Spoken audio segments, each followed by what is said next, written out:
give them probable cause or reason, convince them why you need to access this recording or you need to access this full record.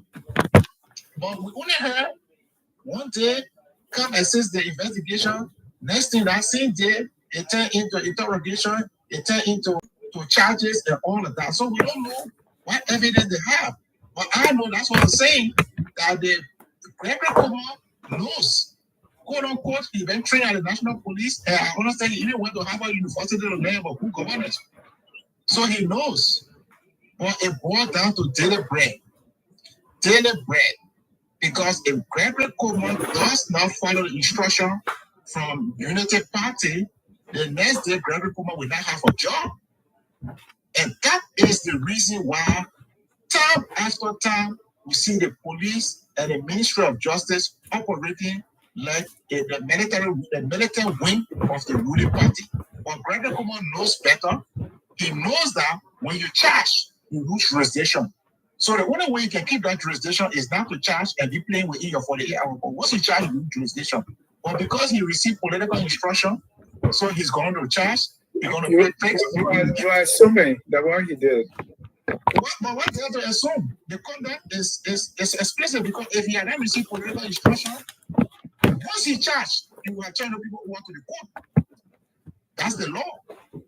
So once you decide to do that, secondly, the way he brought them to the police, he said, come and assist the investigation. He doesn't say come for interrogation. If you want to interrogate, he said come for interrogation. You don't say come and assist the investigation, then attend to interrogation. So he played trick. So all that trick play and all that thing is like you the militant wing of the Unity Party. And that's what we saw when the previous guy was there. He was like the militant wing of CDC. And his job was to go after Yeke, go after Costa, and every other person who crosses the CDC. And that's how the police has been. And unless we revise the police, look, you can move that Unity Party, you put any other party, that the police will behave in the same unprofessional manner because the structure is bad. Thank you. Lieutenant Alfred, yes, some evidence here. I mean, what can be presented to tie Kofa and the rest to this crime? What will it look like? So you see, what they need to do is, let me just say this, right? In my time as a detective, if you don't mind, I probably need a few more minutes to be able to explain this thing better. When I was listening to the press conference, when I listened to IG's press conference, he mentioned something about metadata. He talked about geospatial evidence and things like that. And geospatial is much more on an intelligence level when you got intelligence for terrorism, anti-terrorism, and things like that. The one in law enforcement which we do is called geofence. It's geofence warrant. I think that's what you kind of wanted to say, but you went to geospatial. Geofence warrant is a kind of warrant. Let's take, for example, a crime happens at Sports Commission on Broad Street. The crime happened in Sports Commission in the facility. Now we look for the suspect, we can't find the suspect. So what we will do is geofence warrant are more like measures of last resort. So we can't find, so we hit their end on our investigation. We do geofence warrant. What that does is we would do it's a controversial warrant. We will type the warrant, send it to the judge. Then what we'll do is we'll do a diagram. We'll do a Google diagram of the area, because the geofence warrant is asking us to provide the information for everybody in that particular location, cell phone record, any computer, any device that was connected. And then when we get that information, then we send it to our tech guys. They will sift it, then we send it back again to Google. Then Google will give us the phone number. Then we got to go again for the phone number to get that phone number. Then we got to go to get subpoenas, go to the subscriber company, the company that got that number, and ask them for the information for the person.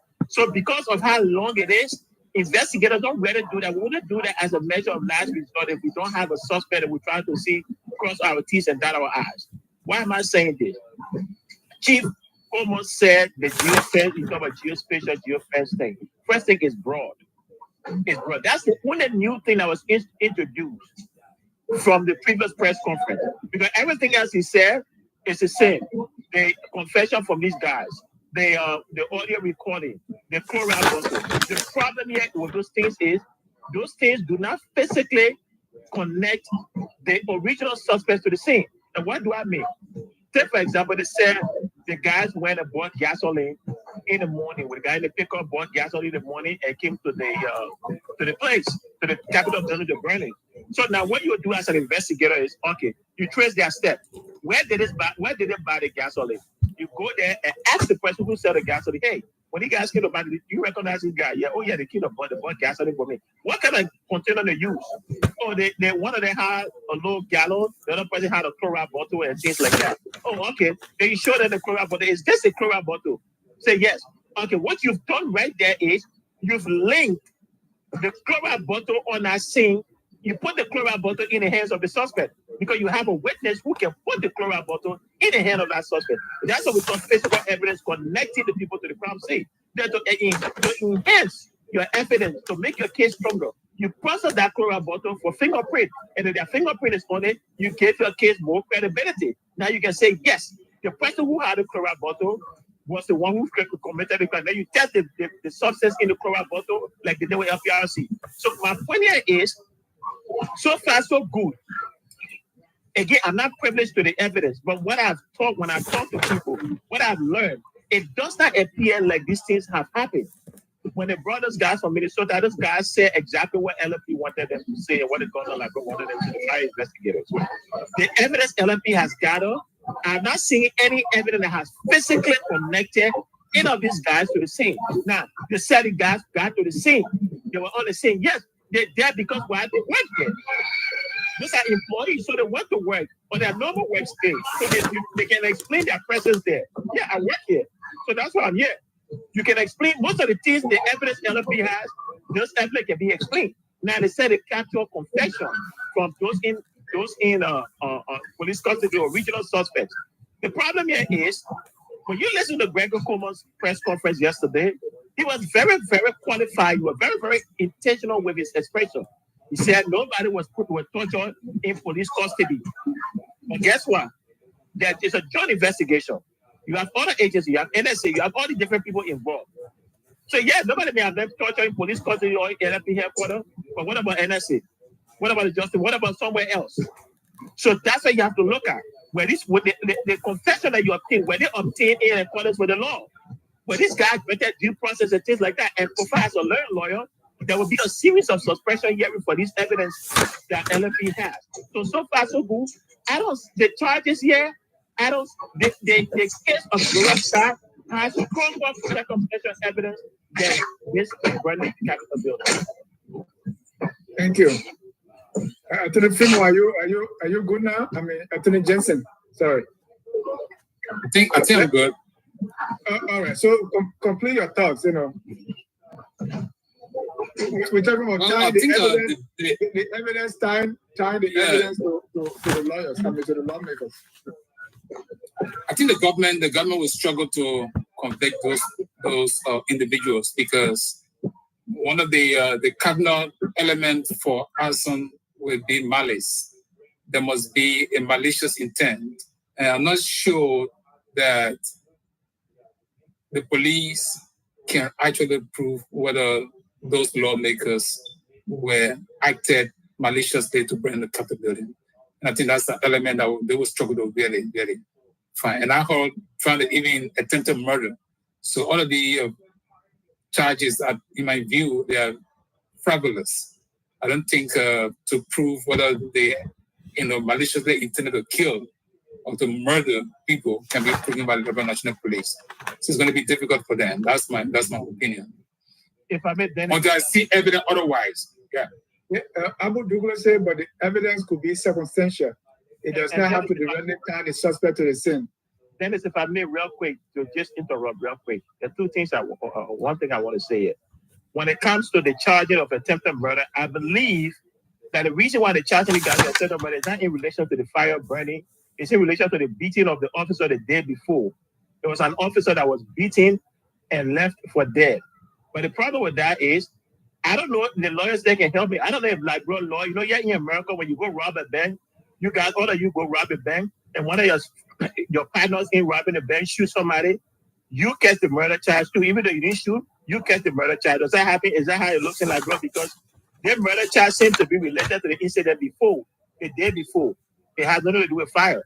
And this if they say. But that is not stated. That is not stated by the police. No, So we it cannot is in the assume. in the original indictment, in the original statement of charges, the charge sheet. It was in relation to that because there was an officer of society that was beaten the day before and left for dead. His weapon was taken. So that's that. Now let me just make one point about the geospatial or geofence.